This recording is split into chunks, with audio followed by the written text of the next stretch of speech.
So where did you fall in the five children? I am the only daughter and I am the second to last. So basically I was default mom Hmm. when mom was working one of her two jobs. My mom actually went to back to college when I was in seventh grade, I believe. She was 40. And by the time I was a senior, she worked full time and was taking night classes.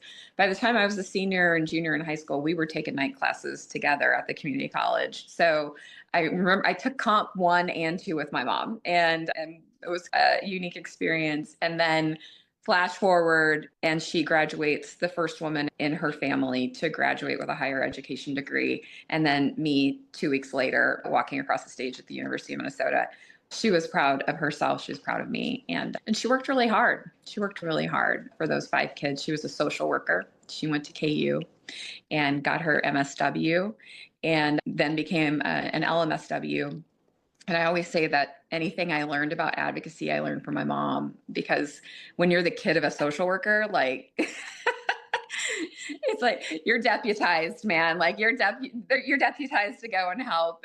And I cherish those memories. They were really we grew up poor, but I will tell you some of the families that she worked with, that was eye-opening even for me. We saw levels of poverty in America in small town Leavenworth, KCK, that I think most people in this district would probably be shocked by. I remember distinctly going with her one time to take diapers to a family she was working with, and they were actually living in an abandoned apartment complex in KCK. The landlord had let it go to foreclosure. There was no electricity, there was no running water.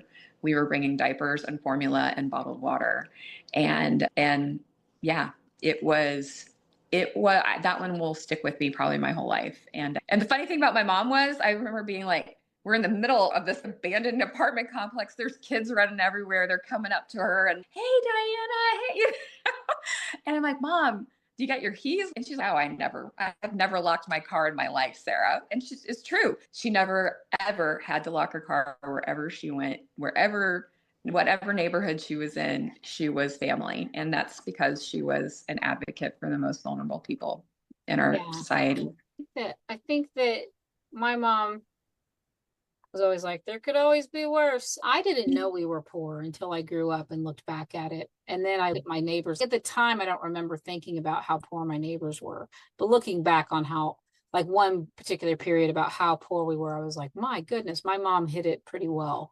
But I think that there's always worse is kind of like, it's how they do to keep you going, right? That's what they do. They got to keep you scared. They got to keep a few people homeless. They got to keep some people in poverty. They got to keep some people down, basically, so that they As a always have lesson. the threat. If you slow down, if you stop, if you don't keep going, if you don't obey, you're gonna be homeless like that person or whatever. And so, but we could even raise that and people still be plenty scared, right?